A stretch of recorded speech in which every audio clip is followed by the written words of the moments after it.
I'm Rachel Patton, Executive Director of Preserve Arkansas. Preserve Arkansas is the statewide nonprofit advocate for historic preservation. Welcome to Part 2 of our Mid-Mod Arkansas Fort Smith virtual tour. The Mid-Mod Arkansas Tour series was created to increase appreciation of Arkansas's unique mid-century modern architecture. Tonight we will be featuring the Dr. Neil Crow Senior House in Fort Smith. Thank you to our presenting sponsor, MAHG Architecture, as well as Propak Corporation and Arvest Bank for their generous support of this program. The Dr. Neil Crow Senior House was designed in 1968 by John G. Williams, founding faculty member and longtime chair of the Department of Architecture at the University of Arkansas. This house represents one of 6 in the architect's mature period, in which Williams had truly developed his own unique style. The Crow House was listed in the National Register of Historic Places in 2018. During the video premiere, Mason Toms, Callie Williams, and I will be monitoring the comments, so please feel free to ask questions and give us feedback on the tour.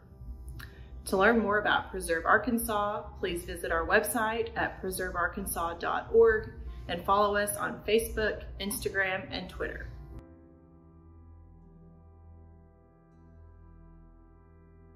Along a meandering wooded street just to the northwest of the Hardscrabble Country Club sits the Dr. Neil and Mary Catherine Crow House. Completed in 1968 and designed by architect John G. Williams, the Crow House is part of the Berry Hills subdivision in the city of Fort Smith. The area was first platted in 1955 by its owners, Arthur Yell Berry Jr. and his wife Frances Catherine Gerhardt Berry, who owned the local Berry Dry Goods Company and lived on a property just north of the development on South 44th Street. The development consists of 36 lots, with 20 of them being along Berry Hill Road and 16 being along Valley Road. The lots along Berry Hill were the most exclusive of the development, as they were significantly larger than the Valley Road lots, at just over 2 acres or more each. It was one of the lots along Berry Hill Road that Dr. Neil and Mary Catherine Crow purchased in the early 1960s to build their dream home.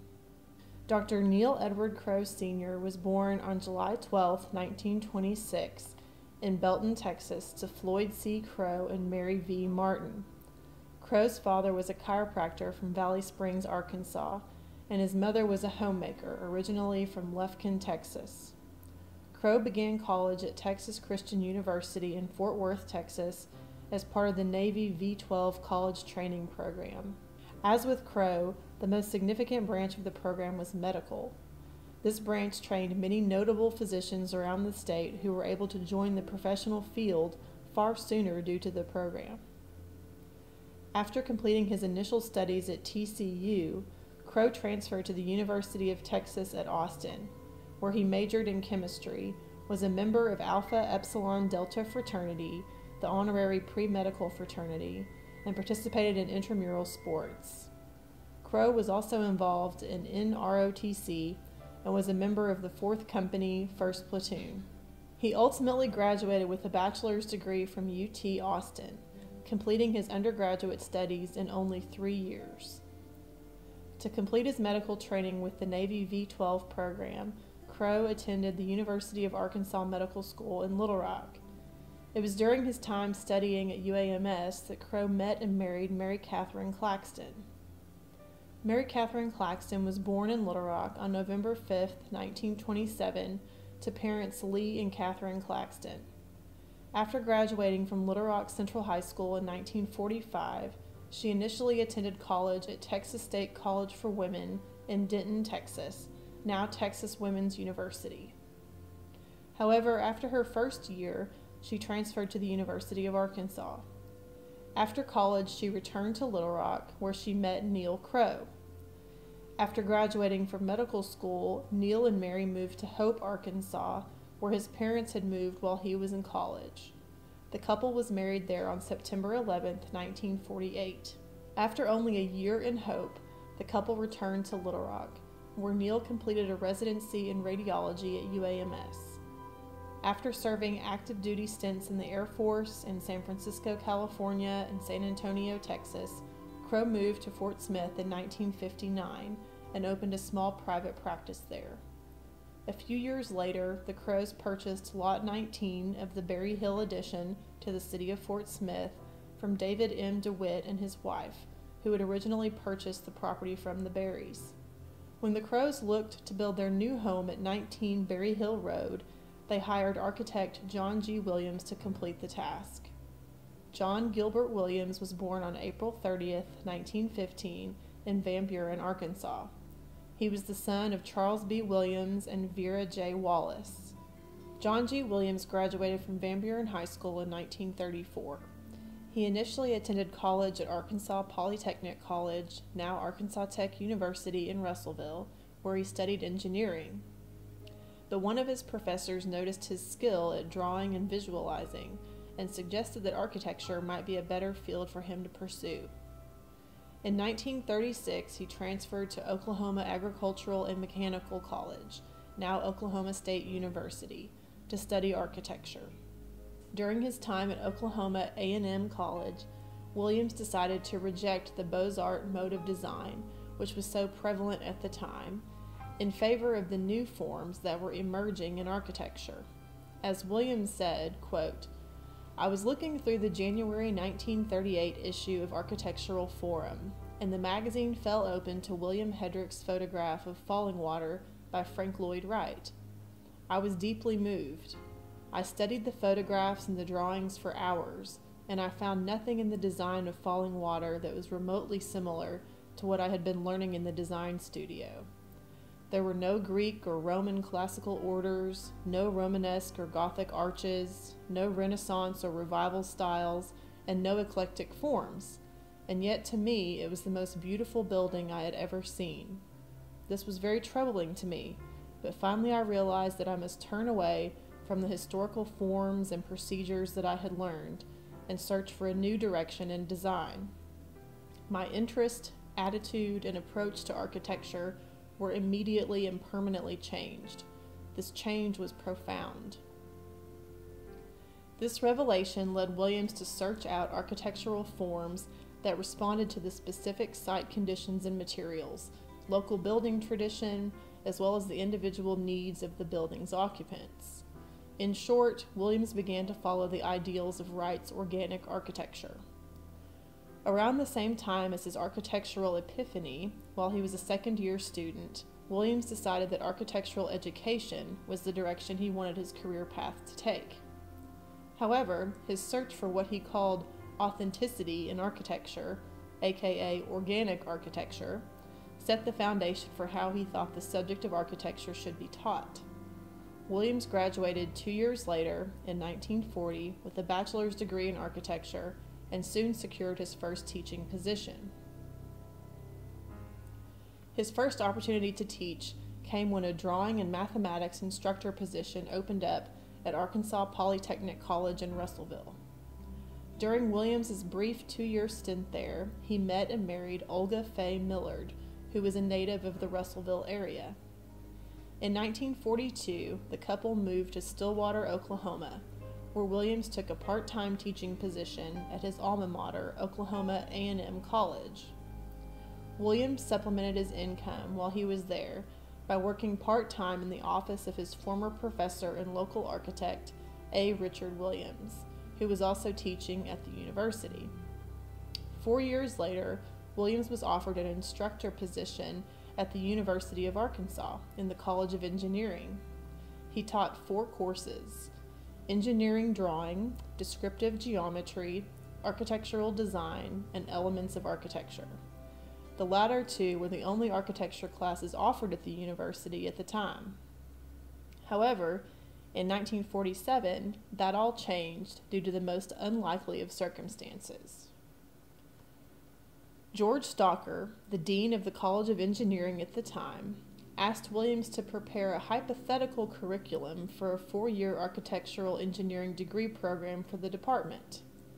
Williams carefully considered what types of classes he thought an aspiring architect needed to take and how they should be arranged. After giving it thorough consideration, he compiled his recommendations for an architectural degree program into a standard study program overview and left it with the dean's secretary, which is when things took an unexpected turn. Due to a miscommunication, the hypothetical curriculum Williams wrote for an architectural engineering degree program was accidentally published in the 1947 and 48 course catalog. Once it was printed, it couldn't be undone. With that, Williams became the unintentional head of his own architectural program after only a year of teaching at the university. Over the following 39 years, Williams devoted the bulk of his time to the development, promotion, and improvement of the architecture program at the University of Arkansas, eventually retiring in 1985 as Professor Emeritus. However, during this time he also maintained a small private architectural practice on the side, which was a common trend among the University of Arkansas architecture staff. Though Williams did not produce as large a volume of work as many of his colleagues, he was commissioned to design around 22 buildings between 1948 and 1975. Of these, 14 were built, 2 of which were houses for himself. These designs can be broken down into 3 distinct periods of work. The earliest was called the experimental period, which spanned from 1948 until about 1955 and contained 8 designs. During this period, Williams attempted to find an architectural language that suited him by incorporating different architectural forms borrowed from significant works by highly publicized architects. Notable designs from this period included the 1949 Pi Kappa Alpha Fraternity House at the University of Arkansas, the 1950 Durst House in Fayetteville, and the 1955 Mashburn House in Fayetteville. This was followed by the refining period, which lasted from 1956 until 1967 and also contained 8 designs. It was during this period that Williams began to fine-tune his own personal architectural language. Notable houses from this period include the 1956 Williams House No. 1 in Fayetteville, the 1959 Philip Parker House in Rogers, and the 1960 Coombs House between Fayetteville and Greenland. The last was the mature period, which lasted from 1967 until 1975 and contained 6 projects. In his final period, Williams had developed his own stylistic forms and vocabulary, which manifested in 6 beautifully created and thoughtfully designed buildings. The first 3 projects from Williams's mature period were all variations on the same idea and plan. However, they manifested in vastly different scales. The commission for the Crow House was the second of the 3. The Crow House was the middle-sized design out of the 3, with the 1968 Lucius House in Minnie, Louisiana, being the largest, and the 1970 Williams House No. 2 in Fayetteville being the smallest. The plan of the houses had a cruciform layout with the entry and a monolithic brick chimney at their centers. In all 3 houses, guests arrive to the house by walking down a long, low porch that begins as part of the carport and ends at the front door. The low ceilings of the entry porch continue inside the houses, creating a vestibule-like area. However, from here, they rise dramatically as the guest continues into the home. In the Crow House, these tall, cathedral-like ceilings run from the entry down the entire length of the living space. Originally, they were accented by large skylights on both sides of the fireplace that flooded the spaces with natural light. Unfortunately, these skylights were damaged during a storm a few years ago. Because of this, they were sealed on the exterior, but there are plans to use LED lights to illuminate them from the inside. Despite the loss of the skylights, the grandeur of the living room is still very much visible. From the fireplace, the room extends to the east, terminating in a fully glazed wall that features 3 custom-built transom windows over 3 tall stationary windows and 2 tall decorative casement windows. In addition to the white plaster and wood batten ceiling, the room also features a series of custom-built, Wrightian-inspired light fixtures that run down the tops of the walls on each side. These fixtures, along with the numerous other built-in pieces of furniture and storage, create a very stately yet elegant formal living space. From the central living room and chimney, the wings of the house spread out across the pastoral landscape. There are 3 wings that make up the remainder of the Crow House. From the entry area, the children's wing extends to the west and becomes nestled into the hillside. This wing contains 2 large bedrooms, each with built-in desks and dressers, and 2 full bathrooms. As an interesting pragmatic element in the design, Williams added a set of double doors that allow this wing to be closed off when the family is entertaining, allowing for the children's noise and their mess to be quietly concealed. Also extending off the entry area is the master bedroom wing. This wing is accessed by a short flight of stairs that pass next to a Japanese-inspired water feature, and contains not only the master bedroom and master bathroom, but also a large home office that doubled as a guest room when the need arose. The office was partially open to the living room by way of a pass-through-like opening above the desk area in the office, but this opening could be closed off with a folding screen for additional privacy when guests were staying the night. The final wing contained the dining room, kitchen, breakfast nook, laundry room, and mudroom, as well as a large den. Additionally, the carport and entry walkway were an extension of this wing. In many ways, the nearly 2.5-acre lot of the Crow House, with its gentle slope and several large mature trees, typified the Ozark landscape. As such, Williams's design drew a great deal of inspiration from the writings of Frank Lloyd Wright. According to Wright, in an article entitled "In the Cause of Architecture" in the March 1908 issue of the Architectural Record, the ideas that an architect needed to keep in mind when designing a house were as follows.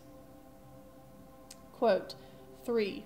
A building should appear to grow easily from its site and be shaped to harmonize with its surroundings if nature is manifest there, and if not, try to make it as quiet, substantial, and organic as she would have been were the opportunity hers. Hence, gently sloping roofs, low proportions, quiet skylines, suppressed heavy chimneys, and sheltering overhangs. 4.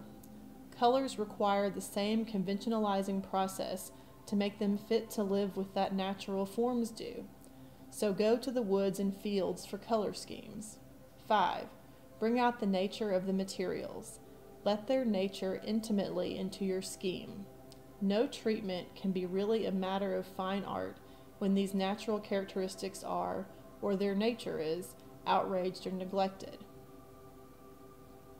In keeping with these ideas, the Crow House is nestled into the sloping site, with the roof of the children's wing of the house hovering a few feet above the ground, to appear as though the house were a naturally occurring crag or stone outcropping. This is reinforced by the long, low nature of the design, which spreads itself out across the landscape instead of abruptly jutting out of it. Additionally, the house's exterior envelope is primarily composed of natural colored brick, as to visually connect it to the earth from which it sprang. The house also featured large expanses of glass and has several large operable windows and doors, which created a spatial and visual connection to the landscape from the interior spaces. As Ernest Pickering said in his 1951 book, The Homes of America, quote, Wright believed that the house should repeat the qualities of nature. He saw the house not as a cave, confining and stifling, but simply as a roof above an openness below, revealing pleasant vistas of hills and valleys. He saw man living in space, but not cut off from it. Thus, a sense of freedom which comes from a close association with nature was the keynote of the architecture of Frank Lloyd Wright. As one of his final designs, the Crow House is an example of the highest form that John G. Williams's architecture would take. The level of refinement and subtlety in the architectural techniques that Williams used in the design of the Crow House resulted in an understanding of the residence being revealed slowly to the visitor. The details, though restrained, are measured and intentional. The generous and impressive interior spaces are downplayed on the exterior to give the design a subtle grandeur that was only known to those who were invited in. The house's arrangement of juxtaposed, varied, and interpenetrating volumes contained within a hidden grid created an experience that both complemented and enhanced the landscape in which it sat. Additionally, each of the interior spaces was perfectly tailored to the needs of the Crow family, making the house an ideal abode for them. The Crow family moved into their new home by the summer of 1968. Over the following years, Neil and Mary Catherine raised their family in the home and enjoyed the natural harmony their unique house had with the site. Dr. Neil Crow Sr. retired from medical practice in the early 1990s, and he and Mary continued to live in the house until their deaths on June 8, 1995 and November 11, 1996, respectively. The house remained in the Crow family until it was purchased by the current owner on April 20, 1998. As an interesting turn of events, the husband of the couple who purchased the home was the son of one of the craftsmen who helped to build the unique house, giving an added level of history to the second family to occupy the home. Today, the Dr. Neil and Mary Crow house remains an excellent and unique example of the residential designs of the significant Arkansas architect John Williams, and one of the most notable surviving designs by Williams outside of the Fayetteville area. In recognition of this significance, the Crow House was added to the National Register of Historic Places on September 18, 2018.